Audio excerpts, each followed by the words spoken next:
Well, all right! Welcome back to As It Should Be. Paul Berlin over here in the Wolf Famous As It Should Be studios. You'll soon know why that happened. Crystal Durant in the Wolf Famous As It Should Be studios. Hello.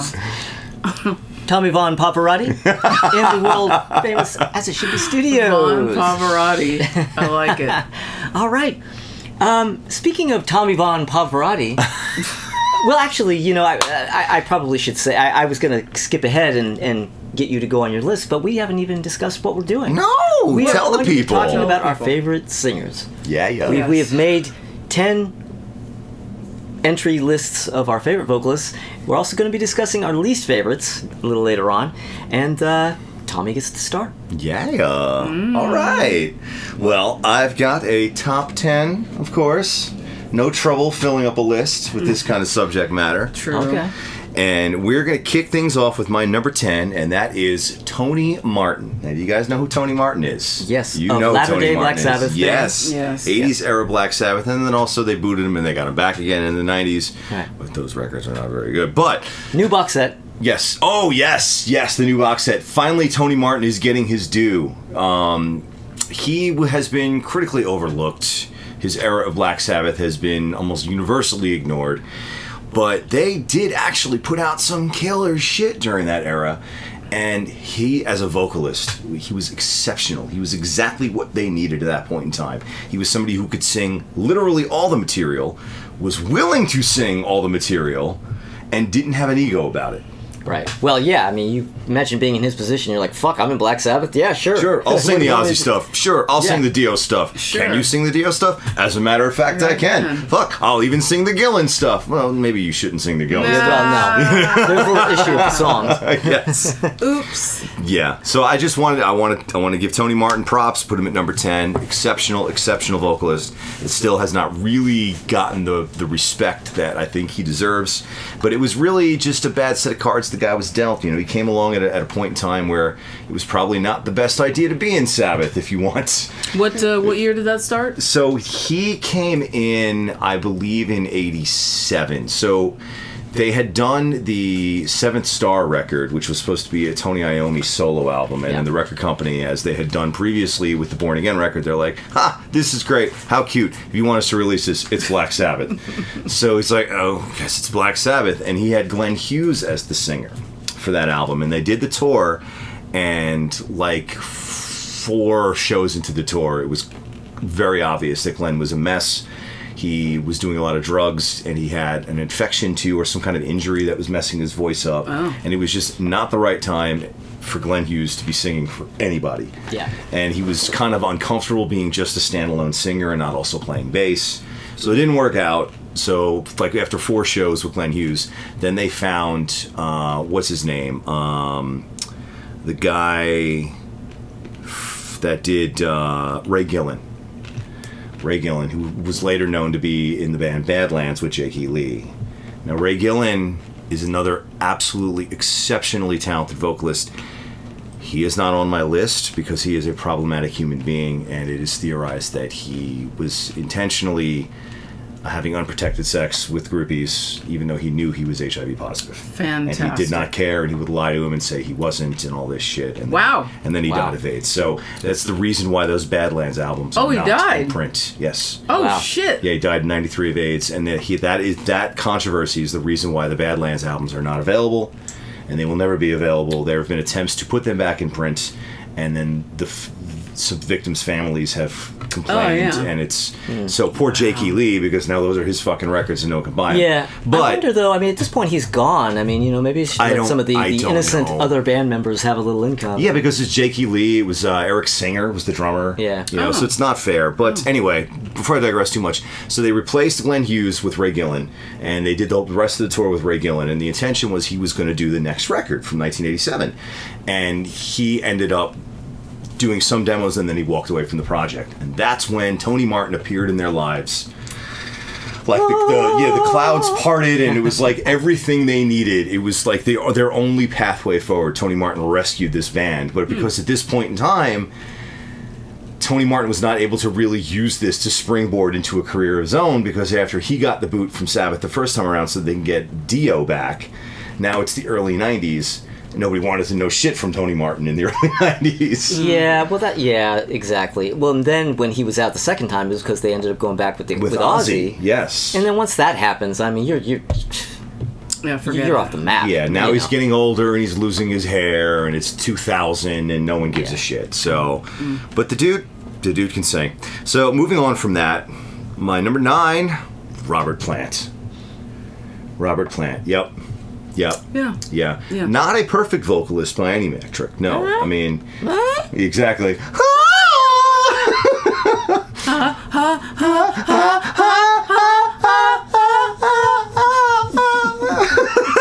Hot dog. But goddamn, those are some iconic pipes that motherfucker had back in the day. Yeah, I could never picture Zeppelin working with any other singer. I truly couldn't. And not even Terry Reid? Well, I could picture it with Terry Reid, but that's it would never have happened. That wouldn't have. But yeah, Robert Plant. Then moving on from number 9, we have number 8, Paul Shortino. Not Paul I'm honored. Not Paul Bordolino. I'd like to thank the Academy. So Paul Shortino, there's a few ways you might know him. He was the singer for the band Rough Cut. Oh, okay. In the mid-'80s. He has this smoky, raspy kind of blues voice, but he can go way the hell up with it, which is just incredible. And it almost sounds like, how could you do that without being in pain? Is Rough Cut a rock band or a metal band? Rock metal. Okay. Rock metal band. And they did 2 records. The first one is the one. Was it R-U-F-F? Yo, yeah. No. Wasn't It was R-U-G-H. Oh, right. C-U-T-T. Yeah, okay. I knew there was some messing around like that, Yeah, the guitarist in Rough Cut was Amir Darak. Oh, really? Later of the band Orgy. Yeah. Yeah. Okay. But, so Paul Shortino, incredible singer for that band. And then he also he was a part of that Hearing Aid project with Ronnie Dio. Oh, Lord. Yeah. And then he replaced Kevin DuBrow on the 1988 Quiet Riot album. And they went kind of like in a totally different direction musically, but it didn't work out for them. But the vocals are fantastic. I didn't know that. And most people, though, might actually know Paul Shortino from his brief appearance in This Is Spinal Tap. He is Duke Fame. Oh, I didn't realize that was Really? him. Yes, Okay. and they had to apologize for him their entire performance. That's crazy. Yes. He plays the rock star that they're all pissy and jealous feels about. So, yeah. Oh, Yeah, there you go. that's Paul Shortino. Oh, God. Yeah. Okay. Wow. Yeah. My number 7, Freddie goddamn Mercury. Nothing more needs to be said. I mean, you know. But you know what? I'm going to say something else anyway. Say it. Freddie Mercury. So, you know what? I'll tell you what. The reason why Freddie Mercury, and I know this, and it still happened, I put Freddie Mercury at number 7. Freddie Mercury was so good, you don't realize just how good he is. Because at no point in his range does he ever sound like he's doing something he shouldn't. So everything he's doing almost sounds like, well, I could probably do that too. No, you can't. And you find that out when you try. But that's how good Freddie was. He's gotta work effortless really and he's hard. consistent. Consistently effortless to the point where he really made it seem like it had to be easy. And it truly isn't. Yeah. No, it's not. My number 6, Ann motherfucking Wilson. What's up? Yeah. Right? I mean, come on. He's Talk about not being wrong. No. Yeah. No. Yes. No lies detected. No. 10 out of 10. And 10 no out of 10, notes. no I will notes. add, you're also not wrong for putting her above Robert Plant. Ding, ding, ding. Yeah. Samesies. Yeah. Yep. My number 5, Ronnie James Dio. Yeah. I mean, this dude. If you're not hip to Ronnie James Dio, I don't know what you're doing, but you got to check him out. And this is a dude that his career dates back to the late 50s. You could find doo-wop records. He old. Yeah. And not only can you find doo-wop records, they're good doo-wop records. Yeah, he was in his 40s, I think, when Yeah. shit like Holy Diaper was coming out. Oh yes, Yeah. yeah. I know. It was crazy. Yeah. Number 4, The Voice, Steve Perry. Oh, yeah. Ooh. I mean, Yeah. My number 3, perhaps ranking a little bit higher on this list than I should, but there's a degree to which one cannot fully set aside nostalgia, especially childhood nostalgia, and just the way certain things emotionally hit you. As much as we try on this show to be 100% objective at all times, it's not always possible to do that. It's Agreed.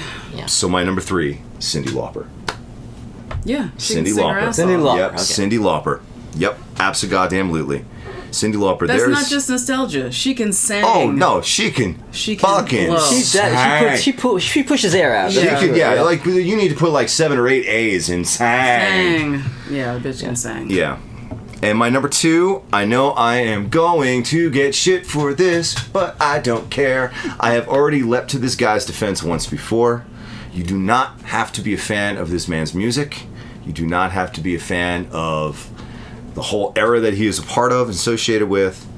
But if you're going to be objective and listen to this guy's pipes and the way he can deliver a song, holy shit. And that guy is Janie Lane, the singer from Oh, yeah. Lawrence. God, I was worried you were going to say Sammy Hagar. Yeah. me too. I was like, you're not I going was to a say little Sammy scared Hagar. you were going to say him too. Yeah. No, I like Sammy. I think Sammy's a killer singer, Yeah. but he's not on my Yeah, list. but you're not going to put him above fucking Ann But it Wilson was, or yeah. Come on. Freddie Mercury, for fuck's No, sake. I'm Yeah. not fucking high. Jesus. I think we were reading each No. other's minds. Right there. Yeah, no, Oh, no.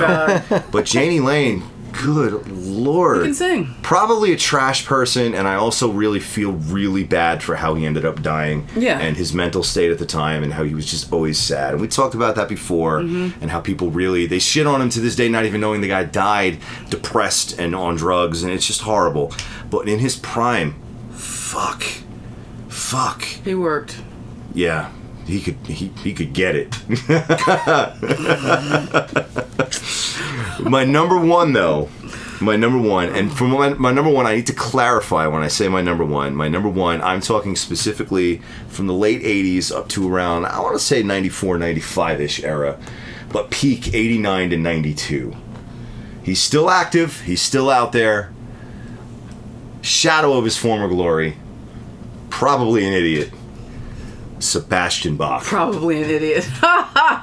Yeah, I'm trying not to definitely be a a shadow dick. of his former glory, for sure. Yes. Okay. Okay.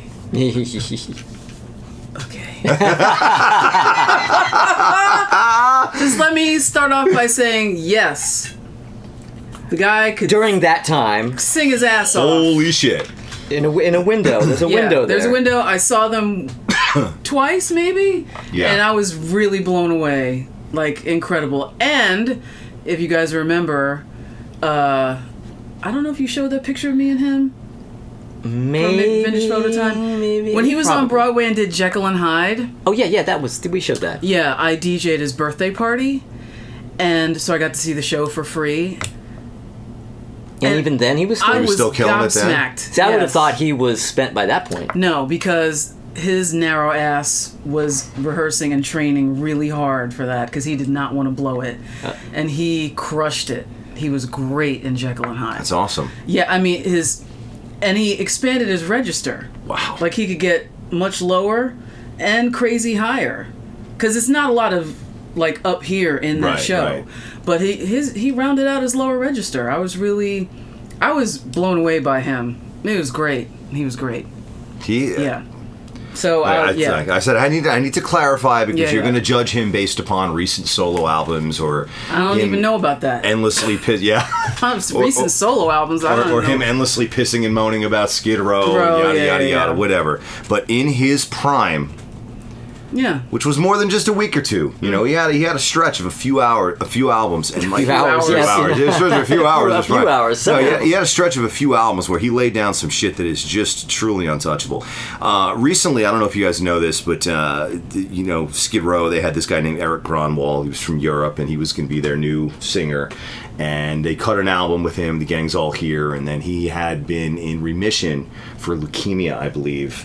And, you know, the treatment for any form of cancer is just awful. Terrible. And he very quickly realized that he just could not, for his health's sake, be out there touring because he needed to focus on truly kicking this and getting better. And it seems like he's going to be fine.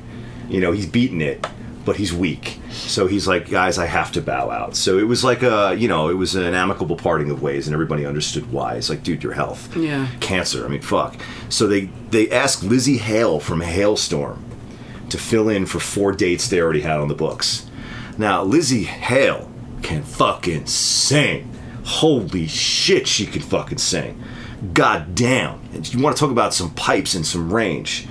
So they got her for these 4 dates, and the footage has gotten online, and the majority of it is like, damn, wouldn't it be great if they could just get her to join the band now? Because, I mean, she's killing it. You got to hear her do Slave to the Grind. Holy shit. But even with her ability, and she's peak right now still. She's killing it still.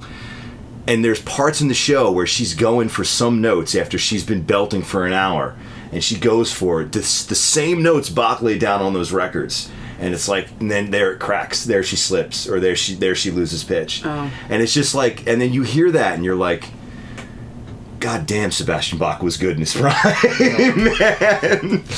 I mean, damn. Well, there you go. So I put him at number 1. Yeah, well, I'm actually very, very surprised. I was fully expecting Brad Delp to pop up.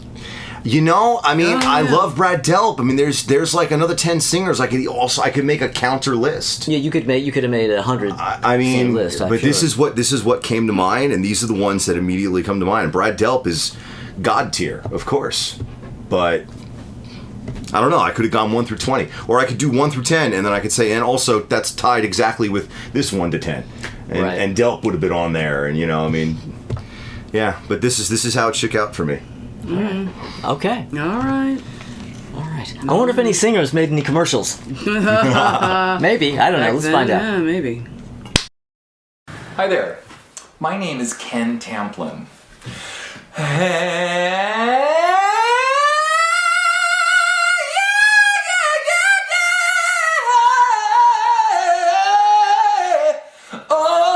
Oh, baby. Would you like to have that kind of vocal power, range, clarity, and pitch? Well, you can. Come join me, KenTamplinVocalAcademy.com, and I'll show you how we can do it.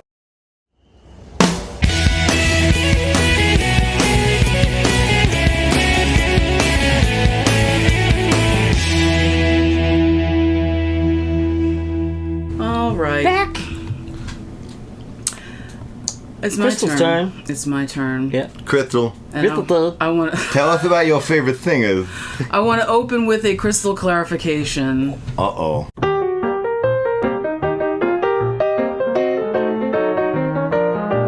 All right, my clarification is, and I messaged both of you last night, about this episode, because the assumption was that it could be men and women on this one list. I made separate lists, a female list and a male list of just 10.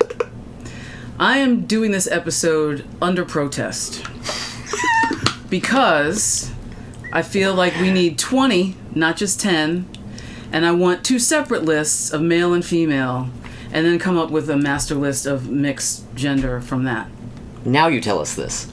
Crystal? Well, no. Well, I'm afraid it might be too late. No. Yeah. Because we can still do it. There have been weeks up till now where this could have been said. It didn't really dawn on me because I was like, oh yeah, blah, blah, blah. And then I started doing it and I'm like, are you fucking kidding me? I'm supposed to pick 10 people all together? It can't be done because there are too many amazing singers. And that's with really working hard on paring it down.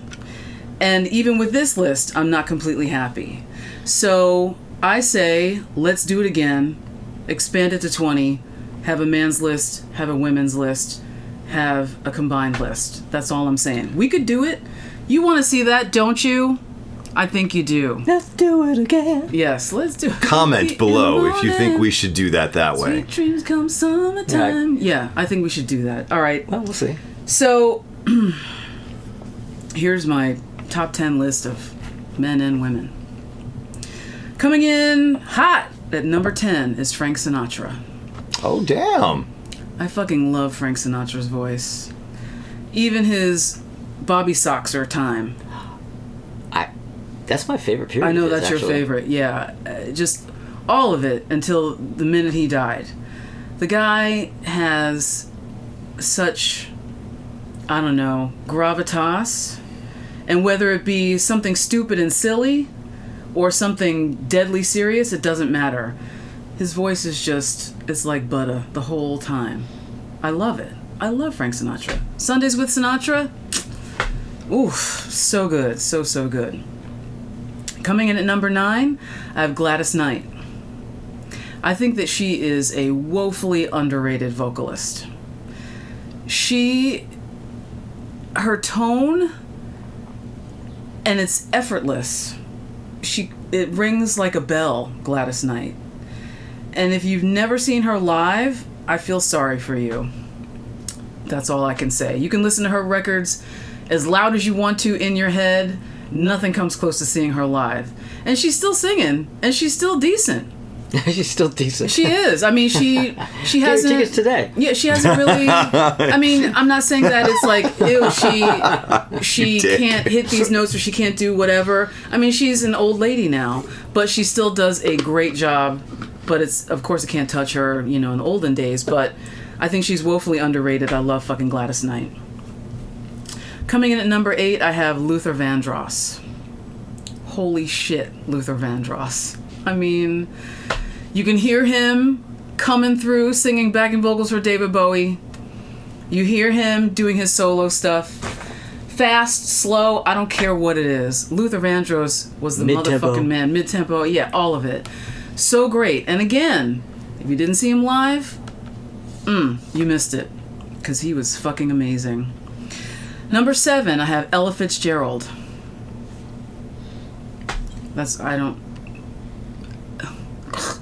Ella Fitzgerald. Ella fucking Fitzgerald. Who I could have tied with Etta James. Completely different genre, but Etta James can blow, but never mind. All right, I get number 6. I do have a tie. Oh, shit. Yeah, I do have a tie. And that is Tom Jones and Roger Daltrey. It sounds stupid. I get it. But they're both incredible vocalists. Now, Roger, have you seen any videos of him lately? Oh, you mean the last 25 years? Yeah. God. I mean, it's like, No, I mean within like the last few years. He's on tour now, and I've seen some videos from that. And he can still get it. He can still totally get he's it. decent. He still totally fucks. He still totally fucks. I fucks with him. And Tom Jones, I saw him last year, and oh my God. He opened up the concert with a song about aging. And he was low the whole time. And everybody was in tears because he was basically singing about himself. But he killed it. Like, he went on to do everything. And then What's New Pussycat, Delilah, Kiss, Art of Noise, like all of it. And he crushed it. He hasn't missed a step. Roger has missed some steps, but I'll still fuck with him. It was almost a bit of a Freudian slip Well, Yeah. I got some stories. But anyway, coming in at number 5, I have Miss Patti LaBelle. Patti LaBelle. She could sing the phone book upside down and still completely kill. You can't deny her. And again, for as much amazing stuff that she did with LaBelle and the Bluebells and her solo stuff, I think that on some level she's also underrated. People don't really, I think black folks do, but like across the board, people really don't give her flowers right now. And she is just unbelievable. Like, she will have you dancing and then in 2 seconds completely bawling your eyes out. And I'm not just talking about Somewhere Over the Rainbow, like some other shit too. Just amazing. And again, he's just incredible live. Number 4, I have Sam Cooke. Oh my God, Sam Cooke. Mm-hmm. Wow. Yeah. Wow. Yep. The gravitas in his voice. Oh my God. Yeah, he was amazing. Absolutely amazing. And it didn't matter Chain Gang or someday Change Gonna Come. Just listen to that. Just listen to Change Gonna Come. And if you're not crying by the end of that song, you're not human. Plain and simple. It just chills. Gives me chills. Coming in at number 3, I have Chaka Khan. Chaka Khan? Oh, yeah. Chaka Khan. Chaka Khan. Chaka Khan. If you watch NPR's Tiny Desk concerts, last month with June was Black History Month, Black Music History Month, and she did a Tiny Desk concert. Now you know that if you've seen it, that little set that they have there is super tiny. So she's in the middle, and she's a little tiny thing anyway. And then it's a full band with horns, and then there are like 4 backing vocalists behind her, and you're like, she can't barely move, right? Because she's squished in here. But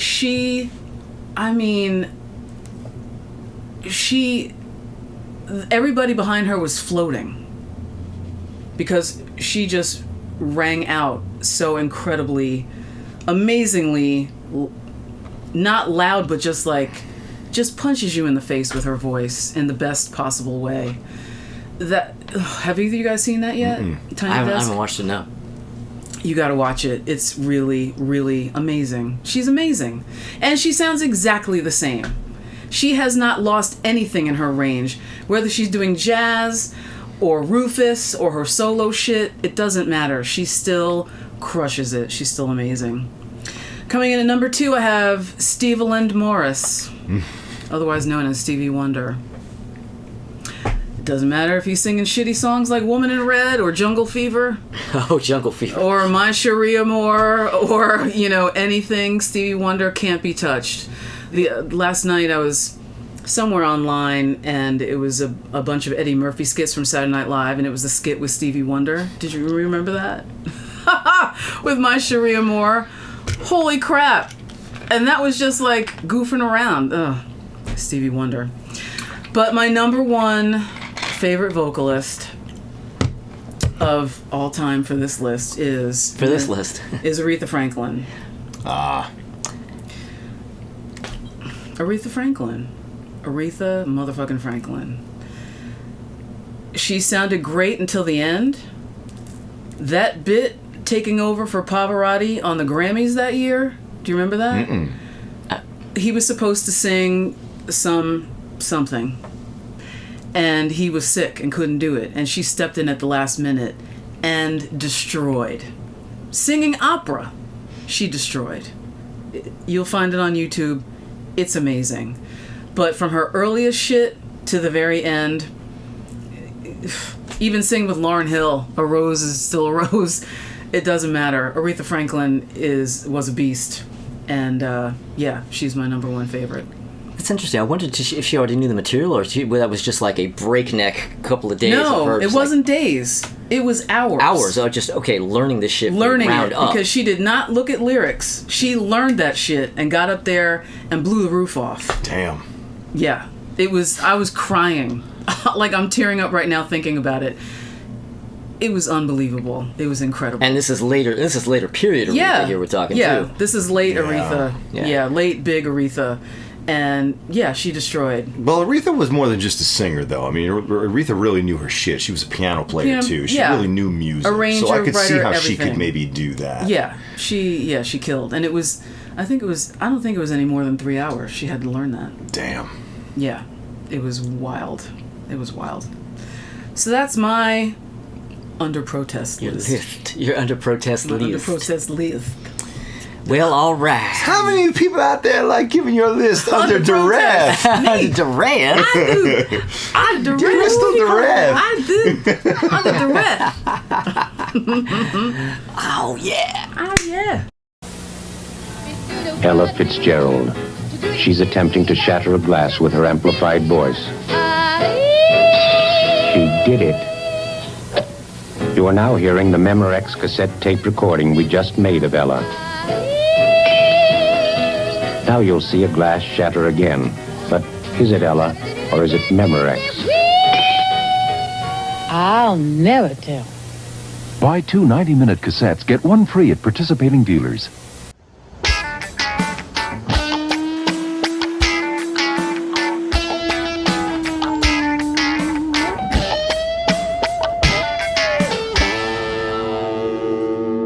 genuinely interested to see. Yeah. Oh well, What you the know, hell is What's your Paul list going to gonna be do? like? Because I don't think mine is too big of a shock. You know. No. like, what's yours gonna be? Mine's gonna be Paul Corey. Okay. You know, it's gonna This be is you know another one of the wing dude from the Ocean of the Blue, the Paul dude from the Corey Smithereens. Yeah. No. The dude from Red Cross. The dude from Sloan. The dude from Red Cross. The dude from Red Cross. Yeah, you know, The huge. Michael Kiwanuka. Yeah. The dude from Michael Kiwanuka. The dude from Michael Kiwanuka. Yeah. The dude. All right. Well, okay. Let me put my. This was. We all know the difficulty of this, and now I want to say that there were a lot. I have an honorable mentions list. It's not that long, but there were just these names that I had to mention. I just fucking had to, because there are people that I wanted so badly to put on this list that are technically far better than the people I have on the list. I just love the people on the list more. I understand. Yeah. Dionne Warwick, Tom Jones, Ann Wilson, Steve Perry, Johnny Wilder Jr. from Heatwave, Dusty Springfield, Rob Halford, Evie Sands, Howard Kaylan from the Turtles, and Robin Zander. And That should fucking just be my That list. could easily be. Well, that's what I'm telling you. I could have had a parallel top 10. And I would have had everybody Yeah. on my list too. Yeah. So my actual list here, coming in number 10, Nat King Cole. Oh God. Yeah. See. Yeah. Yeah. That was a late addition. I actually had Howard Kaylan on the list at number 10. Oh. And I'm looking at this, and I'm looking at the people who weren't on the list, and I was going, man, I love Howard Kaylan, but I just like Steve Perry or something has to be on over that list. And I was just about to do it, and then ding, Nat King Cole. I'm like, oh fuck! So I'm not going to get one of these on. Here's an additional name, because Nat King Cole's got to be on there. Okay. Yeah, the thing about Nat King Cole is that I discovered him through Christmas music when I was a kid. Yeah. You know, my family, my grandma had this compilation album called "I'll Be Home for Christmas." It was a Pickwick compilation of Capitol artists who had Christmas albums, and there was like a track from each artist. And the opening, well, that wasn't the opening track. There were two tracks. There's one track from Nat King Cole. One of my favorite tracks on the record. But I didn't really know his actual stuff until later, and just, his voice, not only is it, warm and like butter, but he also sounds really friendly. Yeah. Just the sound of his voice, I'm like... It's like he's smiling when he's... Yeah, like he sounds like a friendly guy. You know what I mean? Mm-hmm. But yeah, he's an incredible singer. But number 9, ranked way the fuck too low. Like, it's stupid low. In fact, I'm already regretting it. Freddie Mercury. How the fuck could Freddie Mercury be at number 9? But yeah, Freddie Mercury. What do I need to say about Freddie Mercury? You've probably heard of him. Well, coming number 8, this one will be maybe a little bit more of a explainer, especially that I have him above Freddie Mercury, which I shouldn't. Mickey Dolenz. See? Mickey Dolenz is an underrated vocalist. Way underrated. Whatever you think about the Monkees. Yeah. I wouldn't put Nesmith on this list. I wouldn't put Davey. I sure as fuck wouldn't put Peter. They're on there now. Mickey Dolenz is a genuinely great lead vocalist. Yes. Mickey, you could have put Mickey as the frontman of any rock group in the 60s or 70s, and he would have been killing it. Yeah. Well, when the Monkees reunited in the 80s and were doing shows as a trio, and Nesmith wasn't involved, he came to their LA show, and he came up on stage and did some songs with them at the end. But he watched the show, and there was a comment from him. He goes, watching the show, I realized Mickey should have just been the front guy the whole fucking time. He's so good. Yeah. He's so good. Yeah. Incredible. But number 7, Colin Blunstone of the Zombies. He just has that breathy voice, that's so great. And it seems a little one trick pony-ish in a way, because he doesn't vary what he does a lot. He doesn't really, or he didn't back in the days, go for a lot of high notes or a lot of really belting. But nowadays, he really kind of belts now. Like, he kind of learned how to sing properly over the years, and now in his older days, not only can he still really sing, but he sings kind of better, because he can really just he can do full, he can push it out, But even without that, just his original breathy 60s, 70s vocals, I think it's great. My number 6 is a name you probably may not have seen coming, and he's technically, again, not as good, half as good as half the people on my honorable mentions list, but I just love the sound of his voice, and I have since I was a kid in the 70s. Marty Balin. Oh, Marty yeah. Balin. Yeah. I mean, he just has this great soaring tenor. Tenor. Yes, that's the word that was eluding me. He has just this great soaring tenor voice that, but in the end, it's really just the sound of his voice. It isn't even about what notes he can hit, or even how powerful he sounds. I like the sound of his voice. It's great. Yeah. Speaking of which, number 5.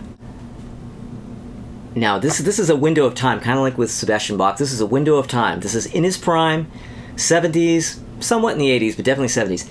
Elton John. Yeah, I fucking love Elton John's voice. Yeah. Now, I have this bootleg mix of Rock of the Westies that I gave you. Yeah. Somebody did a bootleg mix of Rock of the Westies where they mixed out everybody but Elton and his piano. And that album, well, all those albums, he isn't putting his vocal over a backing track. He's performing live in the studio with the band. So his vocal is being performed with his piano on that. Right? And so somebody did the entire album as just a piano and vocal performance. And it fucking kills. So beautiful. The entire album works with just him and his vocal. Damn. Guitars out, drums out, none of the other shit. Just him alone, totally can carry that whole album. He really had a great voice. I don't like much the sound of his voice these days. Yeah, but even in the 80s, I kind of started to not like the sound of it, but in the 70s, whew. I can't hold that against a singer, though. Yeah. There's nothing. And I don't hold it Nothing you can do, against yeah. him. I mean, because your voice changes. Yeah. But when it changes, then, your opinion of what you're hearing is going to change. But in his heyday, boom. Solid Yeah. gold. And number 4, somebody I didn't initially think of, because Paul McCartney. It seems obvious to me to put, a Beatle on here, but I really thought about it. I thought, well, no, McCartney has a really fucking amazing voice, and he has a lot of range. He can do these incredible high falsetto things. He can do, like, the heavy, like, hard kind of voice. Like, he can just belt out, like, metal vocals if he had to. Yeah. He can do the Little Richard thing in his sleep. Not as well as Little Richard, but, but he can, listen to something like, I don't know, something like Here, There, and Everywhere, and then listen to Oh Darling, When You Told Me, you know, that's, like, he's a great fucking singer. Not anymore, not anymore, but, Not his fault, not his when fault. Paul McCartney had Paul McCartney's voice, he was a great singer. Which leads to another person I wasn't even considering for this list, but when I thought about it, I had to get real. John Lennon. I don't think he's really a great singer in the way that, like, again, that say a Steve Perry or an Ann Wilson is a great singer. He just has this fucking thing that I can't put my finger on. If I hear his voice singing anything, it just works. The song might suck and I may not like it, but the sound of his voice, he just has, I don't know. I might be biased, but George and Ringo aren't on this list, so it isn't a Beatle I don't thing. think you're biased. I know John hated the sound of his own voice because he had a character voice. He was wrong. But he was mistaken. Yeah. And I do think he had a great voice. Yeah. He really, they do remixes sometimes of his 70s stuff, and they do these sort of bare bones mixes where you get just the raw Lennon vocal. It's fantastic. He did not need any of those I know. effects that he was putting on it just to cover it up for himself, really. I don't know what the hell he was embarrassed about. He conquered the fucking world with that voice. What the fuck was he embarrassed about? Yeah, what's your problem, dude? Anyway, but number 2, finally somebody who technically can compete with the best of them, Karen Carpenter. Yeah, Karen Carpenter. Woo, man. Gorgeous. Again, Gorgeous. she would have been on my parallel list. Yeah.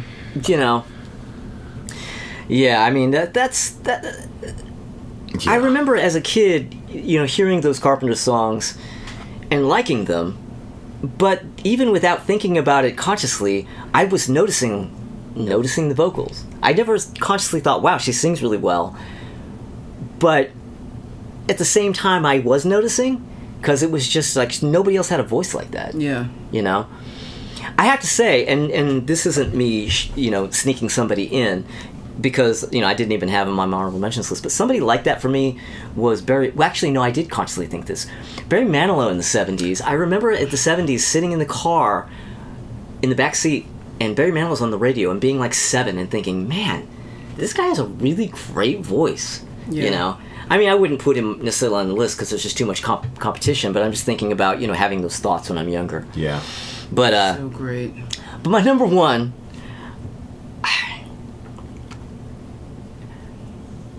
The weirdest vocalist I have on my list, bar none.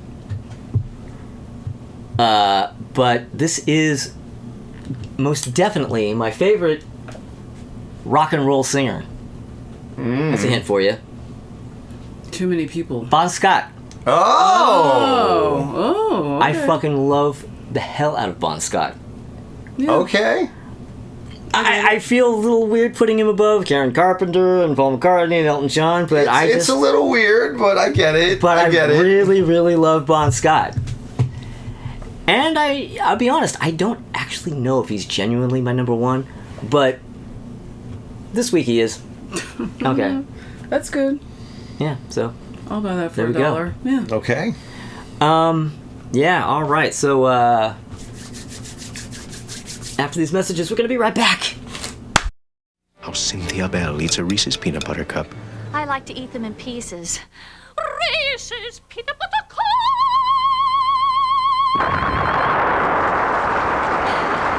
There's no wrong way to eat a Reese's.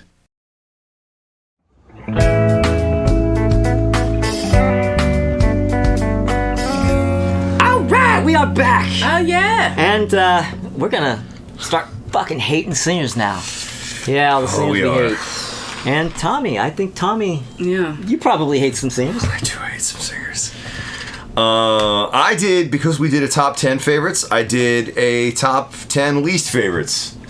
Good work. Yeah, I was Good like, work. screw it, I'm going to go 10 and 10. Go with it. And on top of that, I have an extremely dishonorable mention. And the reason why I requested going first is just in for that. case Somebody one of you were to consider it. bring this up. Okay. I really wanted to be the one that brings this subject up. So my extremely dishonorable mention is not even any specific singer. It is most modern indie/pop singers that sound like they have a speech impediment. I've seen some people refer to this as singing in cursive, and it has practically reached epidemic levels. You hear it in mainstream pop too.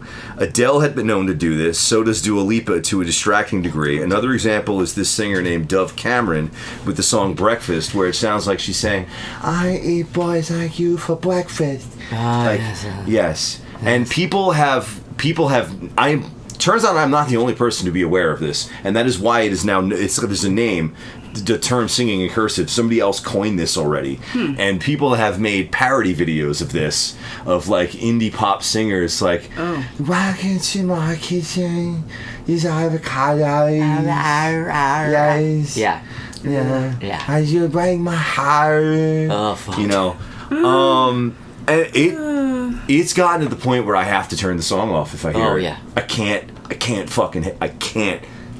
take this. I even grabbed 3 example videos of YouTube of people pointing this out in case you want to put links below for people who aren't familiar with this specific phenomenon. Once you hear these, you won't be able to unhear it. But it is making my skin crawl at this point, and it is absolutely a fad. And it is something that is going to go away, and it is going to be one of those things that immediately dates everything that came out in this time period to this specific time period. Yeah. Yeah. Which also means, inevitably, in another 15, 20 years from this point, there will be nostalgia for it, and people Right, will be it'll happen intentionally again. doing it again. Well, I think it's one of those things where every decade kind of has that one vocalist, that one style that everybody imitates. Like in the 60s, everybody was doing the nasally John Lennon thing. I don't really know what the 70s equivalent would be, but then in the 80s you kind of had people trying to do the goth, kind of deep voice. Yes. That. Yeah. In the Yes. 90s, of course, everybody, if you weren't singing like Eddie Vedder, you simply weren't You singing. didn't have a career. And so on. Yeah, and so the one currently is singing in cursive, and it makes me irrationally angry when I hear this. I hate it that much. But moving on to my actual top 10. My number 10 least favorite singers of all time, Cardi B. When she hit the scene, and was it Bodak Yellow was the big one, and I was like, wow, this is possibly the worst hip hop flow I've ever heard in my life. She has non-existent flow. I was fooled into thinking that Cardi B might have had any kind of semblance of talent. She did a collab with Bruno Mars on Finesse, and the remix of Finesse features Cardi B, and it's done very much in the style of early 90s New Jack Swing. It was cute. And she nailed it. She nailed the style. And I was like, oh shit, this is dope. And this song is awesome. And the video even reminds me of like something from In Living Color. Yes. And then I started hearing her own hits popping up, and I was like, oh no. So I'm guessing Bruno told her to do it that way. Yeah, Bruno probably fucking sang it for her. He might have probably wrote it, and he reined her in. Yeah. My number 9, Anthony Kiedis. Oh, yeah. Wouldn't be a list without him. Wouldn't be. True men don't listen to Red Hot Chili Peppers. So I recently learned, by the way, that they refer to themselves internally as the Red Hots, not the Chili Peppers. Right. If I didn't find them obnoxious enough. But my number 8, Brad Roberts from the Crash Test Dummies. Oh! You gotta keep getting those jabs in on that guy, but you know what? You're not wrong. Not wrong. You're not wrong. My number 7. Sorry, Paul. But in order to actually read off this name correctly, I have to do it in the style of this singer, and you might not be able to hear me. But my number 7 is Billie Eilish. And that is the way she sings. I said Billie Eilish. I said yes, Billie Eilish. Yeah, Billie Eilish. Billie Eilish. Billie. It's the sound of me waking up and hearing somebody in the room sleep talking. If that was put to a record. Yeah, I cannot with that. Terrible. Yeah, no, Billie Eilish is one of those artists, like, she's made such an impact that even, curmudgeons like me go, okay, I need to go find out about this. Yes. And then see what the big deal is. And you're like, no. I wasn't missing anything. Yeah. My number 6, you might not know who this is, but and then I'll tell you the name of the band he was in, and then you might know. The singer's name is Jim Gillette. Oh, you do know! You do know! Oh, I know band Nitro. Oh my god! Lita Ford knows what you're talking about too. Ooh, that's a whole other. But we yeah. That's a whole thing. Yeah, Jim Gillette. He had these vocal power tapes that he would put out. He was like a fixture in the LA scene in the 80s. He put out an album of his own. And then he forms Nitro with Michelangelo Batillo of four-necked guitar fame. I know who he is. Yeah, god damn. Thanks for the memory, Tommy. Yeah, I'm sorry. Jim Gillette is proof that just having range does not mean you should necessarily sing in that range, because you might not sound good in that range. Right. Well, that's the thing that I feel like people mistake about when they talk about how good a singer is. Simply being able to hit certain notes or being able to push out air with power does not make one a good singer. No. You have to sound good doing it. You have to sound good doing it. Yeah. Yeah. My number 5, Adam Duritz from the Counting Crows. Oh, God. Don't get me started with that fool. Fool is right. Absolute goddamn fool. Oh, God. Oh. My number 4, Dave Matthews. Wow.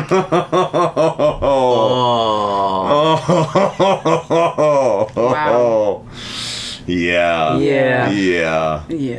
You're gonna be shocked. Yeah. He's not one of my favorites either. Oh no. Yeah. What about you, Crystal? Oh hell no. Oh, I'm so surprised. I'm so surprised.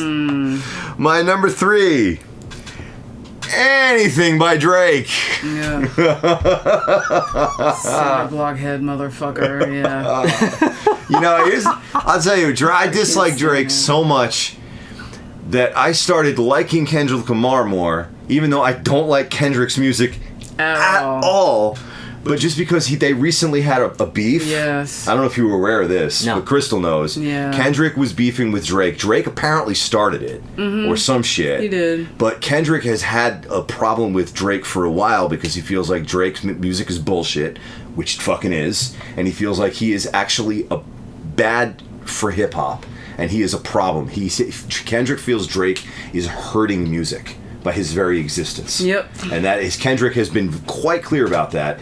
So then they started beefing, and Drake came improperly fucking armed because Kendrick killed him. absolutely killed him. And at one point, he just basically full on called him out for being a fucking pedophile. Oh. I mean, you want to talk about somebody who lost a hip-hop beef hard? Drake lost this beef so bad. So hard. So bad. I have to cut in with something that is not quite related. Do it. That I just learned last night watching somebody else's video. That there were those I forget the name of the compilations, these metal comps that came out I think in the 80s. I don't know. Some famous, but there was like a whole series of them. And like volume 9 of this metal compilation series, there was a band called Pedophile. A band called it's spelled differently, but I mean that's par for the course of metal.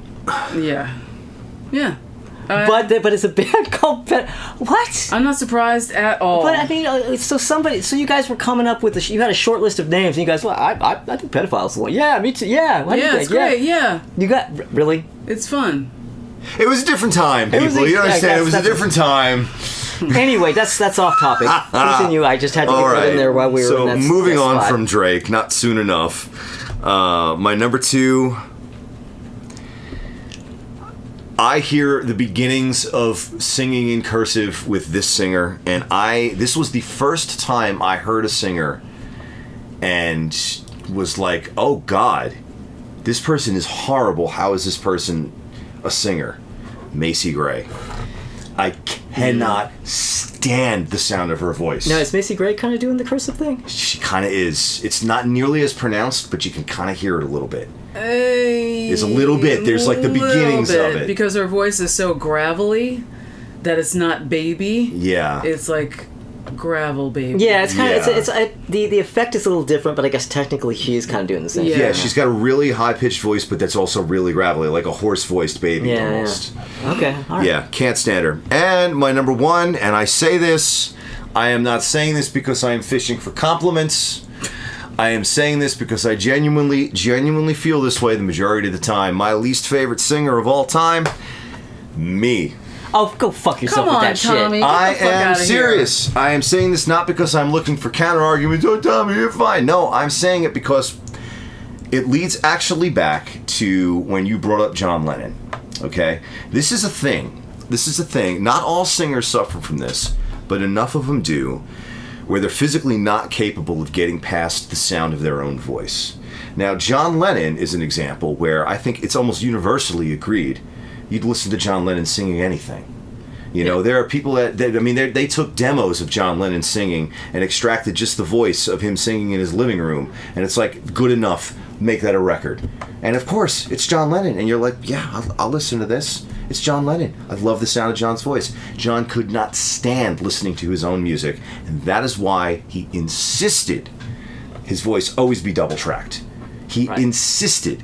When people go back and they recently, Sean Lennon did a deluxe edition of Mind Games where they stripped that away and all that stuff. That's not what his father wanted. That's the thing. His father did not want his voice sitting there all naked. So we can all say, oh no, but you're so good. That is not what John the artist wanted. He wanted to sound the way he wanted to sound, and that was the only way he can listen to his own music because he could not get past the sound of his own voice. I cannot listen to my own music if it is me singing on it. I cannot. It's music.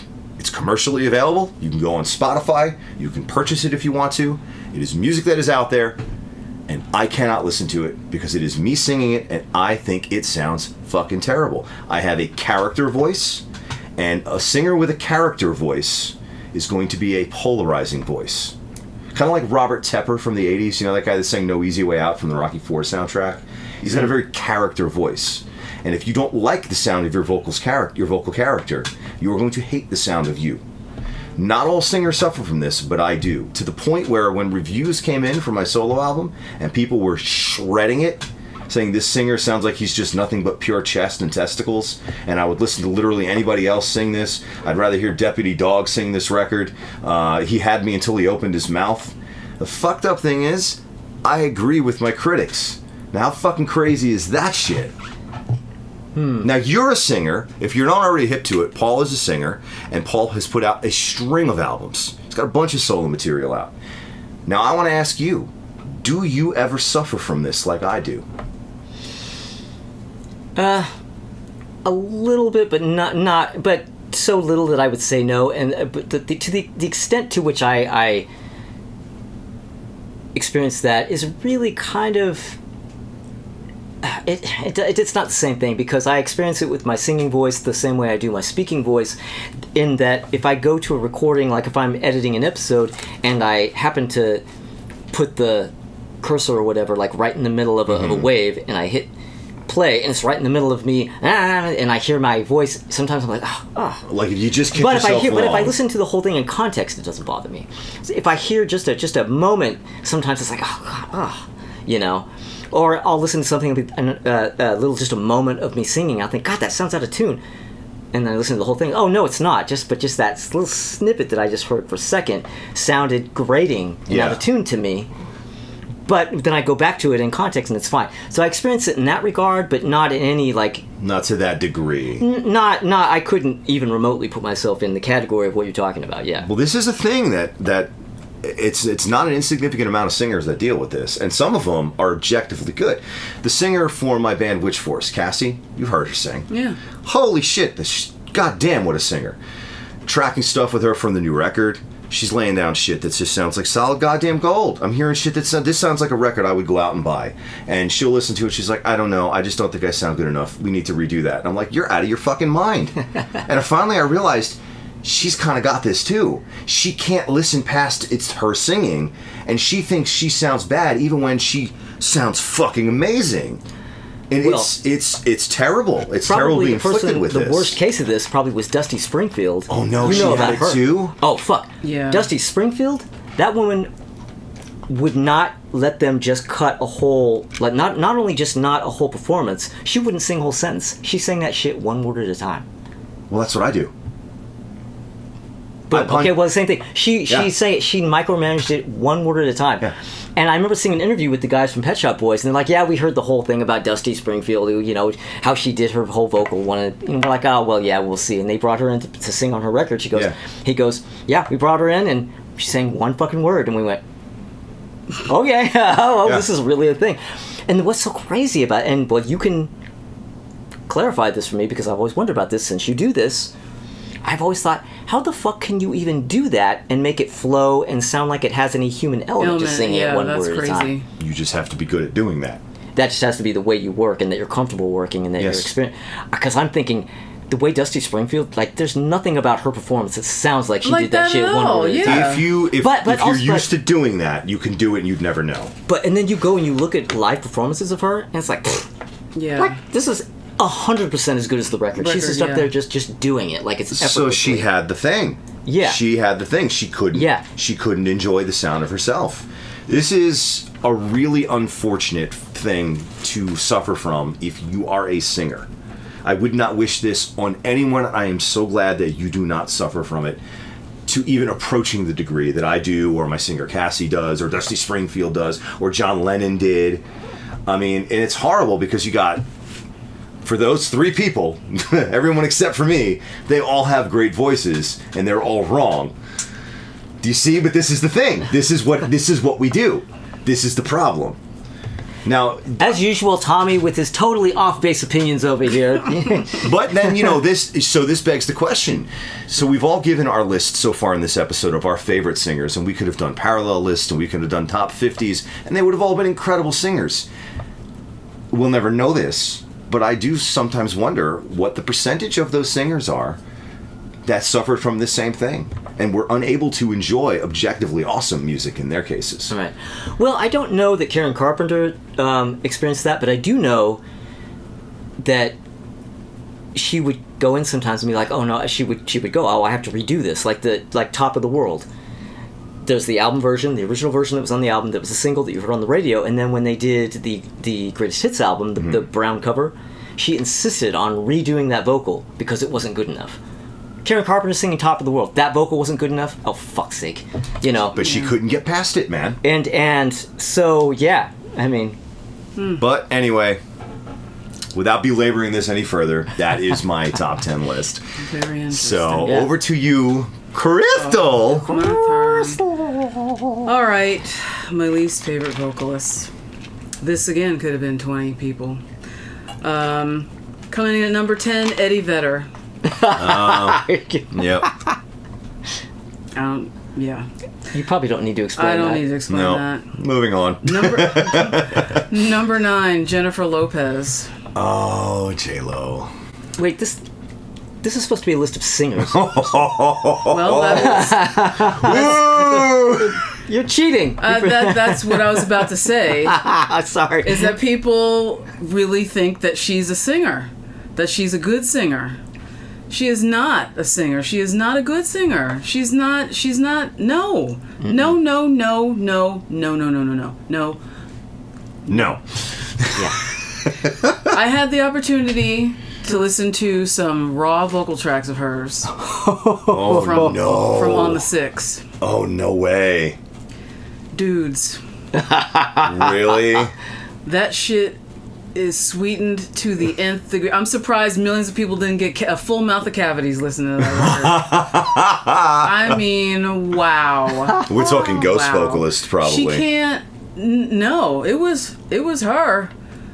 It was her. They just sweetened it They that just much? fucked with that shit really hard. Damn. Yeah, like, yeah. So what goes on in the head of somebody like that who knows, I mean, like, she certainly is aware that much work has to go into making her sound listenable. But she doesn't give a fuck because it makes her a celebrity. She doesn't care. Yeah. She doesn't I guess give a so. I shit. mean, she's You one get step away from people Paris Hilton in that like, regard. you know, was just thinking Diddy the same thing. and whatever, gassing you up and telling you you're so great and blah, blah, blah. Like, yeah, you got a nice body, you wore the dress, blah, da, da, da, da, da. But no, because if you see her live, which I had the... Misfortune? Thank you. Of seeing her twice because friends wanted to go with somebody else and that person dropped out. Like, it was a surprise. Like, look, I got a ticket for J-Lo. They're like, I'm not going to that shit. And I was like, is it a free ticket? Okay, I'll go. And, yeah, man. Backing tracks a go-go Well, that's probably behind the her. best. Yeah. Yeah. It is for Yeah. best. I think that's perhaps that's for the Yeah, bad. she's not a singer. She's not a good singer. Please stop saying that. Please stop doing that. Yeah. Coming in at number 8, I have Adam Levine. Oh. Now, it's primarily about his nasal, because that's where he sits. He doesn't really have a chest voice. He doesn't have a lung voice or an abdomen voice to me. It's all all the time. Even Yep. when he tries to sing low at the beginning of a song, I don't know. It's just, yeah, he's no good. Damn it, I'm sorry. I'm blinking. I have something in my I got eye. something right. Coming in at number 7, I have Gwen Stefani. Oh, Gwen. Now talk about like a star maker situation. So her brother was the original singer, no doubt. I don't know if people know that, but he was the original singer. And there are some tapes and shit like that existing where you can hear him singing. He was a fine singer. He was all right. No great shakes. I mean, it was no doubt. It was like mostly ska. You don't have to be a great singer to sing ska music. No shade against ska singers, because there are a lot of them I love, but it's a different kind of thing because of the music. So then he like had a mental breakdown and blah, blah, blah. And she took over. Mostly because she was fucking Tony Kanal. The bass player. The bass player. So it's like, let's just bring her in. It's her brother, legacy, whatever the shit they did. And she is...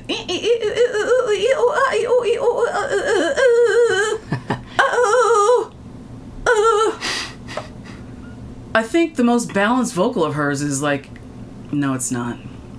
I was going to say... Well, I'll say most of... I'm just a girl, until she goes, oh, I'm just a girl, that little old me, It's like the worst Betty Boop thing happening ever, and I'm sorry for insulting you, Betty Boop. I just can't with it. I cannot with her. And then to elevate her to the nth degree, and that song, Don't Speak. I can't with that song. But I love cannot. the video because it is a miniature soap opera of the band. Right. Right? Like, they get her in there, And then they make her the album cover, like she's the face of the band because she's this, you know, almost translucent white girl with platinum blonde hair and big red lips and whatever. And it's just like, the bitch cannot sing. Please stop. And then you're gonna make her a judge on The Voice? Okay? Like, let's forget about the fact that these shows even exist. You're gonna put her as a vocal judge and a vocal coach on The Voice. All right. You know, in the early days of No Doubt, they also originally had 2 singers. It was her and that other dude, the dude who killed himself. Yeah. Yeah. Not good. Then at number 6, I have Robert Zimmerman. I'm sorry. But she's not wrong, though. I mean, listen. Technically, yeah. To me, Bob Dylan is not a singer. He is a song stylist to me. And he's coming in, again, the nasal, killing me with the nasal. And later on in the career, because it was either that or... What? Oh, what is that? Thank you. Yeah. My big bear's bed. That still cracks me up when you did that on my podcast. Yeah. My big bear's bed. It sounds like Deputy Dog or something. It's terrible. Come on. And then he like kind of mellowed and got into the no. So, all right, here's the thing, though, with Dylan. Yeah. You gotta remember that all Dylan albums are just demos for who is eventually going to end up actually recording this song. So if you look at it that way, he's fine. It's just a demo. That's fine. It's all right. I won't think twice. Okay. Oh. Coming in at number 5, I have a tie. Uh-oh. And this is going to sound crazy, but it's true. The tie is between Shakira and Shane McGowan. I hate them both for the particular ways that they open their mouth and stand in front of a microphone and push air out of their body. I'm not going to say that they're singers. I just won't. I refuse. You don't want to refer to them No, as they stand in front of a mic, they push air out, things come out. So Shakira,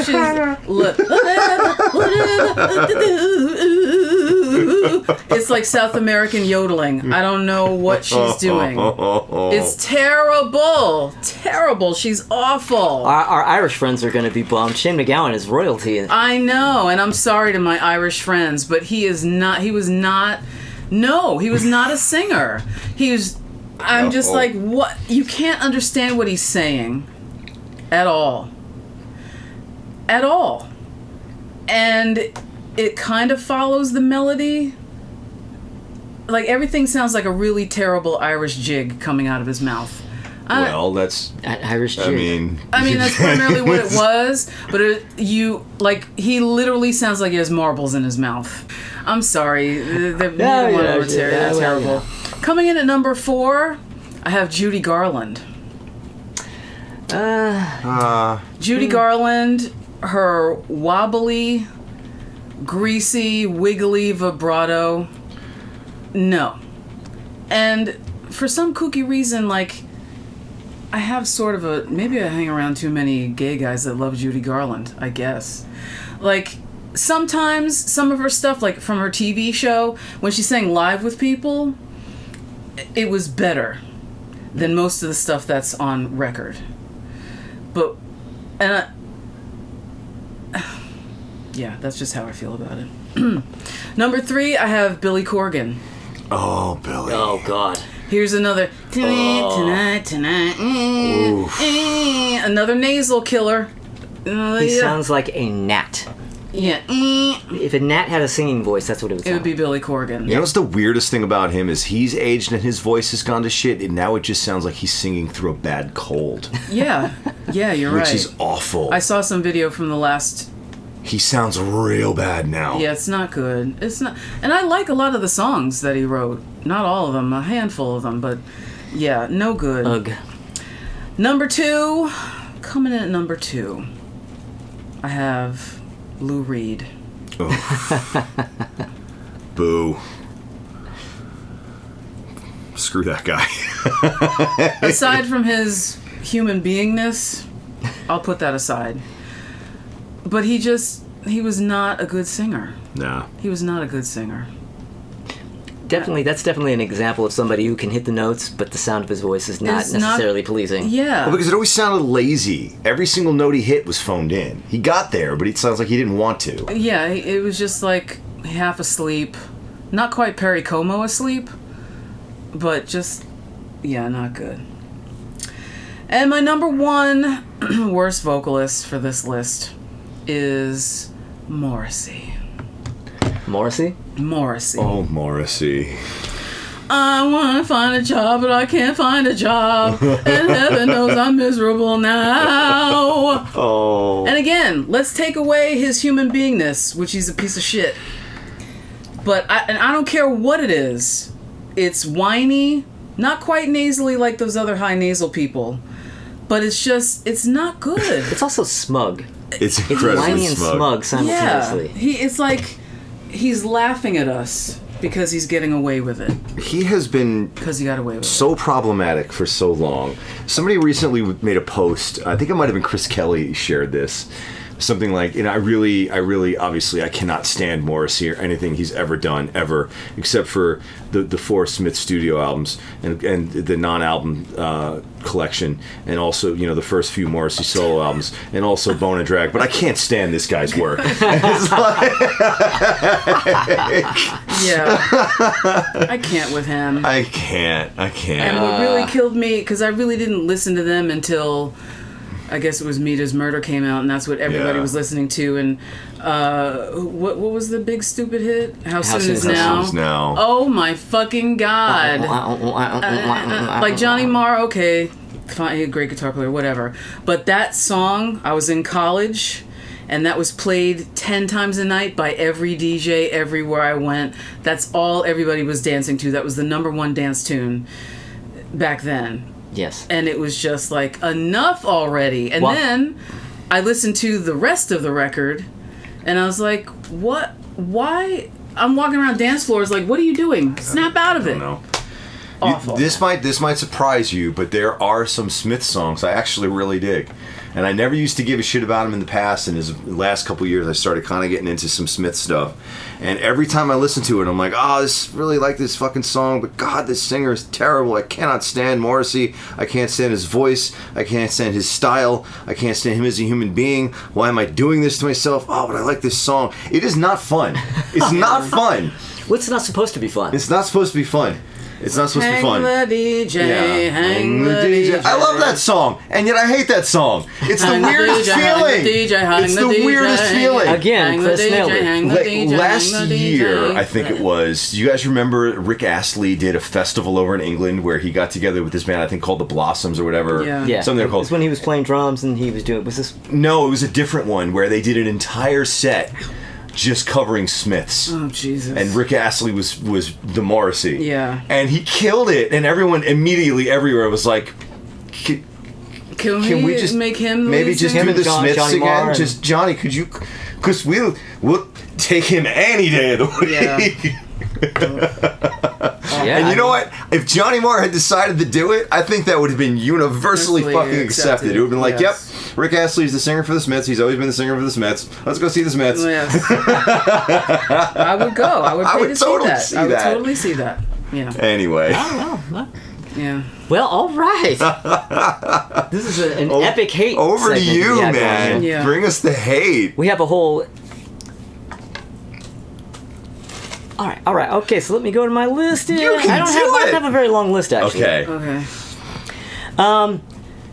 First up, the number one singer I was thinking of when I made the comment about how maybe you can hit notes, maybe you can hit impressive high notes. You can push out air, but that doesn't mean you sound good doing it.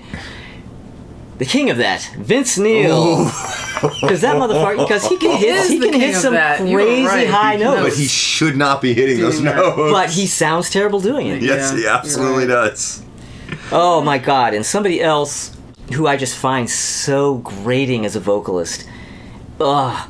And he's screechy, and technically he's hitting the notes. And he's probably could be considered fairly powerful as a vocalist. I think he sounds like fucking garbage. He sounds like a fucking like a tin can. Blackie Lawless. Oh, he's awful. He is fucking terrible. He's got so much vocal power too, and I just don't like it. Again, he can push that damn air out, but that doesn't mean the sounds that are coming out are good. No. Oh my god. And then of course Eddie Vedder. I mean, you know, my list would not be complete if I didn't throw in Eddie I Vedder. gotta have him on there. Jay Mascis. Oh yeah. I can't do a proper. I want to be able to imitate him, but I can't. Yeah, you should be glad you can't. Don't. Be glad you can't. Be grateful you can't do that. Yeah, luckily I can't do Jay Mascis.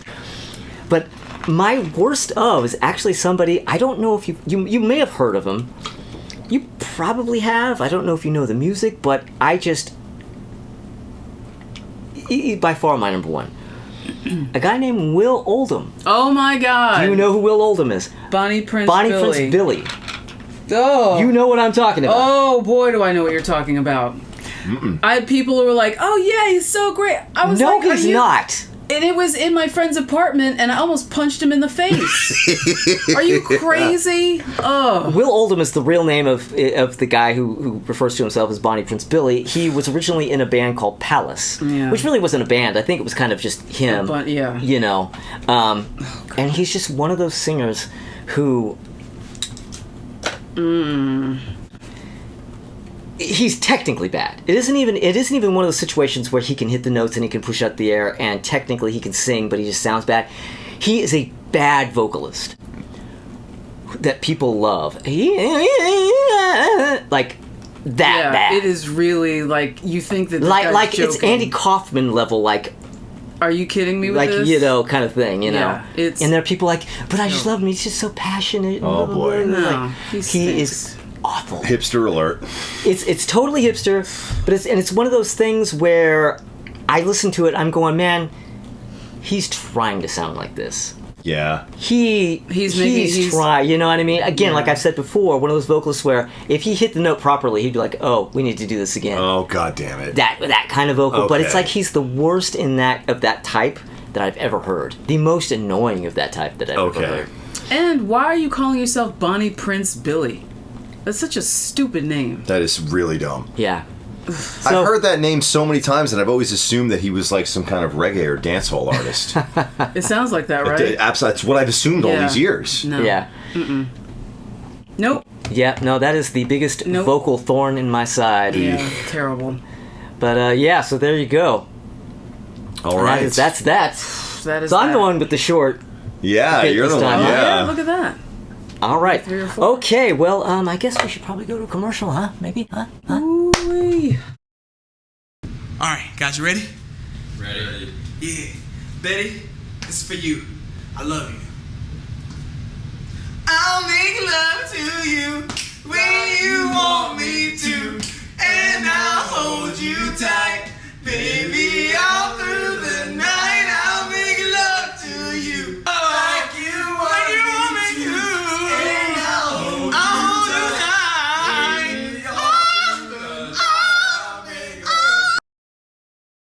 All right, so there you go. Our favorite and our absolute least favorite singers of all time. And thanks for watching. I'm sure you guys probably have lists that you want to put down below and let us see. But maybe consider subscribing if you haven't. Thank you if you have, but if you haven't, consider subscribing if you do. Click the little bell for notifications. And come back next week because you know what? We are going to be ranking our top 10 albums of 2020. Oh, right. Starting a brand new decade. I am busy that day. I'm very busy that I don't decade. think I can. Yeah, I don't think I can come in. We both got to do that thing for that other guy, right? people, Yeah, right, that stuff. exactly. Yeah. See, the Sorry, voting Paul. for Will. You're gonna be all by yourself. For Bonnie Prince. Yeah, Bonnie Prince Billy can come sit in. Can come in and let us know what his favorite 2020 albums are. I only can imagine what those are. But yeah, all right. Well, anyways, see you guys next week. 2020. Bye. Ciao. All right, already. All right. All right. All right. All right. Are we rolling? Rolling. All right. Rolling. Okay. All right. Okay. Wind and weather. Oh, sorry.